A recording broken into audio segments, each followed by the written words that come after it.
Hi friends, I am Sunit Sangai from Brainbiz investment और आज हम करेंगे वर्लपूल का स्टॉक एनालिसिस। तो सबसे पहले हम इसका बिजनेस समझेंगे, उसके बाद हम उसका फाइनेंशियल्स देखेंगे और फिर लास्ट में चार्ट देखेंगे कि क्या इंटरेस्टिंग है स्टॉक में, जिस वजह से मैंने आज ये स्टॉक पिक किया है। वीडियो अंत तक देखिएगा क्योंकि इन बिटवीन में काफी सारे इंपॉर्टेंट पॉइंट्स बोलूंगा जो आपके लर्निंग के पर्सपेक्टिव से काफी इंपॉर्टेंट रहेंगे। वीडियो स्टार्ट करने से पहले आपसे रिक्वेस्ट है कि लाइक शेयर सब्सक्राइब करना मत भूलिएगा ताकि यूट्यूब आपको और मेरे बाकी व्यूअर्स को भी ये वीडियोस रेकमेंड करे। तो चलिए वीडियो स्टार्ट करते हैं। तो सबसे पहले कंपनी की कुछ इंपॉर्टेंट चीजें देखें। तो कंपनी जो है 100 साल से पुरानी कंपनी है और ये यूएस बेस्ड कंपनी है। और इंडिया की बात करें तो ये 1985 के आसपास इंडिया में लॉन्च हुई थी। इन्होंने सबसे पहला मैन्युफैक्चरिंग प्लांट पौंडीचेरी में सेटअप किया था और इनका जेवी था टीवीएस ग्रुप के साथ। लेट 90s में 95 के आसपास इन्होंने केल्विनेटर इंडिया को एक्वायर किया ताकि रेफ्रिजरेटर मार्केट में ये अपनी एंट्री कर सके।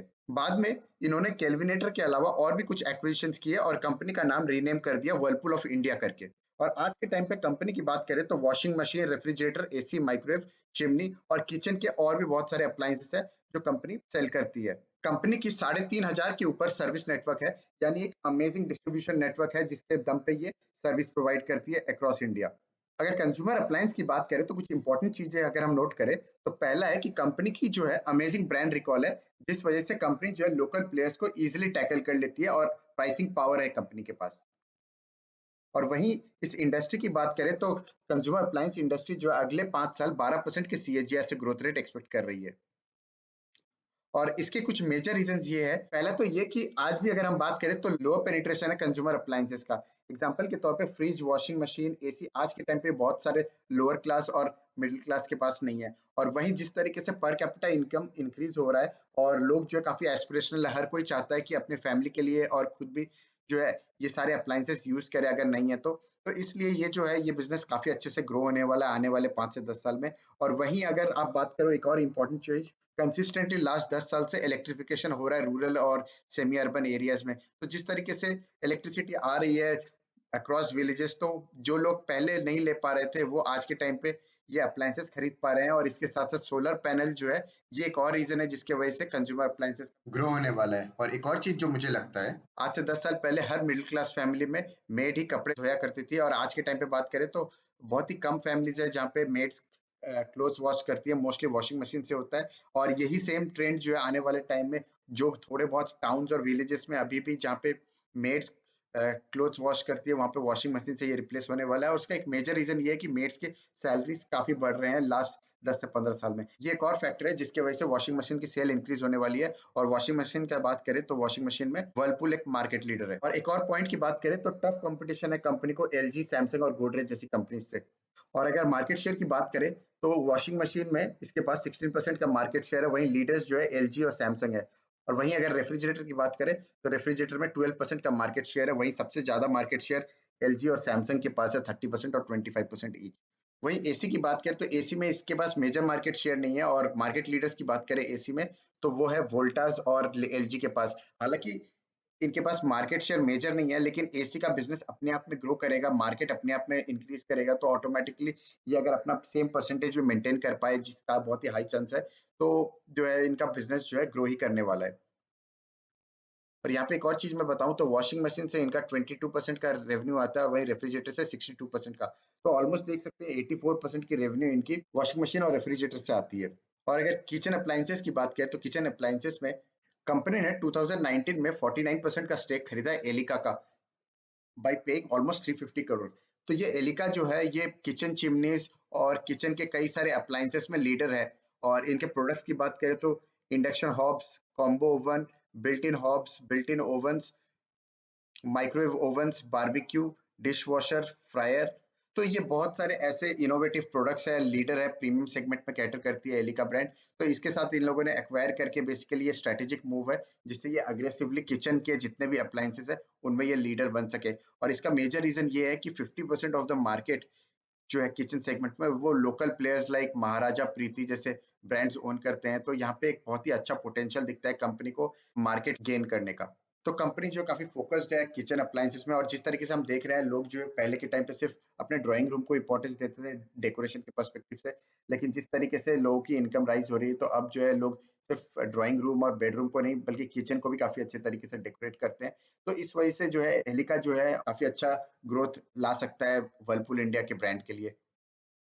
बिज़नेस तो समझ लिया, अब फाइनेंशियल्स देखते हैं। फाइनेंशियल्स की बात करें तो कंपनी की पीई जो है 92 है। तो 92 पीई आपको हाई लग रहा होगा, लेकिन जिस तरीके से पैंडेमिक की वजह से इनके लास्ट ईयर के कुछ क्वार्टर्स अच्छे नहीं गए थे, तो उस वजह से पीई रेशियो जो है वो ज़्यादा दिख रहा है। बट जैसे अब लॉकडाउन खुल गया है और अभी की बात करें तो हालाँकि कोविड के केसेस ज़्यादा है, लेकिन जिस तरीके से वैक्सीनेशन आगे होगा, तो उस तरीके से अर्निंग्स जो है वापस आएगी और जो है कंपनी के पीई रेशियो एक्चुअली अगर आप लास्ट क्वार्टर के अर्निंग्स के हिसाब से देखोगे तो ये पी रेशियो काफी कम आएगा। और वहीं आरओसी की बात करें तो ये ऑलमोस्ट 30 है जो काफी अच्छा है, और आरओई 20 के आसपास है जो अच्छा है। और वहीं सेल्स और प्रॉफिट ग्रोथ की बात करें तो 15% का सेल्स ग्रोथ है, और वहीं प्रॉफिट की बात करें तो 15 टू 17% है जो कि काफी अच्छा है। और वहीं फ्री कैश फ्लो देखें तो ओवरऑल लास्ट 10 ईयर्स के अच्छे हैं, और वहीं लास्ट 10 ईयर्स की आरओसी भी हेल्दी है। तो overall debt to equity zero है। तो ओवरऑल जो है कंपनी के फाइनेंसेस अच्छे दिख रहे हैं। और वहीं इसको फर्दर एनालाइज करें तो पी&एल में अगर हम देखें तो नेट प्रॉफिट जो है लगातार इंक्रीज हो रहा है, और 71 करोड़ से इंक्रीज होते हुए लास्ट 10 ईयर्स में 476 करोड़ हो गया है। और वहीं अर्निंग पर शेयर की बात करें तो ये कंसिस्टेंटली ग्रो हुआ है। हालांकि 2012 से लेके 2014 ये जो 3 साल है ये तो कम हुए थे, बट उसके बाद अगर लास्ट 5 साल में देखें तो कंसिस्टेंटली ये अच्छे ग्रो हुए हैं। रिसेंट क्वार्टर्स की भी बात करें तो पैंडेमिक में जून 2020 में जहाँ पे लॉकडाउन था, वहाँ पे भी इनका नेट प्रॉफिट जो है पॉजिटिव में है, जो कि काफ़ी बड़ी बात है। हालाँकि नंबर्स जो है ये काफ़ी कम है, और जैसा मैंने पहले कहा कि ये मेजर रीज़न जिसकी वज़ह से पी रेशियो ज़्यादा दिख रहा है। और अगर आपको यही पी रेशियो में अगर आप ये क्वार्टर को की जगह कोई रिसेंट कोई क्वार्टर के हिसाब से अगर आप कैलकुलेट करोगे तो पी रेशियो काफ़ी कम आएगा। तो जिसे हम फॉरवर्ड पी कहते हैं। तो फॉरवर्ड पी आप देखोगे, फॉरवर्ड अर्निंग्स के पी रेशियो देखोगे तो काफ़ी कम आएगा इसका। और बैलेंस शीट की बात करें तो बैलेंस शीट में एक इंटरेस्टिंग चीज जो मुझे नजर आई वो है फिक्स्ड एसेट। फिक्स्ड एसेट अगर आप देखोगे तो पहले 500 करोड़ के आसपास था जो इंक्रीज होकर 700 करोड़ हो गया, यानी इन लोगों ने मैन्युफैक्चरिंग कैपेसिटी इंक्रीज की होगी। तो इस तरीके से मैन्युफैक्चरिंग कैपेसिटी इंक्रीज होने से जो है लॉस्ट डिमांड, जो बेसिकली जो डिमांड को ये फुलफिल नहीं कर पाते थे अपने मैन्युफैक्चरिंग कंस्ट्रेंट की वजह से, वो डिमांड भी फुलफिल होगी। तो रेवेन्यू जो आने वाले टाइम में काफी अच्छी ग्रो होनी चाहिए। और अगर हम रेशियोज की बात करें तो कंसिस्टेंटली आरओसी जो है 30 के ऊपर और 30 के अराउंड ही रहा है, जो कि काफी अच्छी बात है। और वहीं शेयर होल्डिंग पैटर्न की बात करें तो शेयर होल्डिंग पैटर्न में प्रमोटर्स के पास 75% है जो मैक्सिमम हो सकती है, जो काफी अच्छी बात है। ये एक बेसिकली कॉन्फिडेंस दर्शाता है प्रमोटर्स का कंपनी के प्रति। और वहीं एफआईआई डीआईए के पास ऑलमोस्ट 15% का स्टेक है, तो पब्लिक के पास मात्र 10% के आसपास का स्टेक है, जो कि दिखाता है कि ओवरऑल कंपनी जो स्ट्रॉन्ग हैंड्स में है। 90% का स्टेक स्ट्रॉन्ग हैंड्स में होना काफी अच्छी बात है। तो फाइनेंशियल्स काफी अच्छे हैं। हालांकि वैल्यूएशंस में आप थोड़ा सा कंसर्न हो सकता है, बट अच्छी चीजें जो है थोड़ी महंगी ही मिलती है। और वहीं अगर हम चार्ट पे देखें तो चार्ट पे कंपनी की कुछ इंटरेस्टिंग चीजें मैं आपको बताऊं तो जैसा मैंने पहले भी कई वीडियोस में कहा है, 200 डे मूविंग एवरेज के नीचे कंपनी ट्रेड कर रही है। और कंसोलिडेशन की बात करें तो ये ऑलमोस्ट अभी अक्टूबर 2019 से इसी प्राइस के आसपास कंसोलिडेट कर रहा है, यानी ऑलमोस्ट 1.5 साल का कंसोलिडेशन है, जो कि काफी अच्छी बात है। और वहीं अगर हम एक और चीज देखें, आरएसआई करेंटली 40 के आसपास है, लेकिन कुछ दिन पहले मैंने अपने टेलीग्राम चैनल पे भी पोस्ट किया था जब आरएसआई लेस देन 30 था। आज के टाइम की बात करें तो ये ऑलमोस्ट 2150 के आसपास ट्रेड कर रहा है, लेकिन कुछ दिन पहले मैंने इसको अपने टेलीग्राम चैनल पे भी शेयर किया था, देख सकते हो आप 22 अप्रैल को, जब इसकी प्राइस अराउंड 2090 के आसपास हुई थी। तो उसके हिसाब से भी आप कंपेयर करो तो अभी 3% के आसपास थोड़ा सा महंगा है, बट उसके बावजूद मुझे लगता है कि इवन 2150 पे ये डिसेंट पोजीशन है बाई करने की। और अगर आपको यूजफुल लगे तो हमारा टेलीग्राम चैनल रेनबिस इन्वेस्टमेंट को सर्च करके ज्वाइन कर सकते हैं। वहां पे मैं अपडेट करता रहता हूँ इस तरह के पोटेंशियल्स के लिए। यूजुअली क्या होता है कि वीडियो बनाने का उस टाइम पे इमीडिएटली टाइम नहीं मिलता, और बाय द टाइम मैं वीडियो बनाता हूँ तब तक कंपनी जो है ऑलरेडी रिकवर हो चुकी है। तो इसलिए ऐसे केसेस में यूजुअली तुरंत जो है अपने टेलीग्राम चैनल पे पोस्ट कर देता हूँ, ताकि लोग जो है उसका एडवांटेज ले पाए। तो कंपनी 2010 में इसका आईपीओ आया था ऑलमोस्ट 11 इयर्स बैक, और इसने लास्ट 11 इयर्स में 14 टाइम्स करके दिया है पैसा। और इसको सीएजीआर टर्म में बताएं तो ऑलमोस्ट 27.5% के सीएजीआर होते हैं। और इसके डिविडेंड को अगर आप कंसीडर कर लोगे तो ऑलमोस्ट 29 टू 30% के रिटर्न होते हैं। तो जो लोग बोलते हैं कि 22 से 25% के रिटर्न बनते नहीं है, तो मैं यही कहूंगा कि पैसे बनते हैं अगर आप अच्छे क्वालिटी के स्टॉक्स को सही टाइम पे बाई करो। सिंगल डिजिट डबल डिजिट के पेनी स्टॉक्स के चक्कर में अगर आप गलत शेयर्स लेते हो तो पैसे वहां नहीं बनते हैं। पैसे अच्छे क्वालिटी के स्टॉक्स को सही प्राइस पे बाई करने पे बनते हैं, और बिल्कुल बनते हैं। तो ओवरऑल कंपनी जो है काफी अच्छी है, और आप इसे अपने रडार पे रख सकते हो। तो यहाँ पे मैं एक और डिस्क्लेमर दे दूं तो ये कोई बाई और सेल की रिकमेंडेशन नहीं है, ये बेसिकली तरीका है किस तरीके से आपको कंपनी के बिजनेस को एनालाइज करना चाहिए, फिर फाइनेंशियल्स देखना चाहिए और उसके बाद चार्ट पे देखना चाहिए सही एंट्री पॉइंट।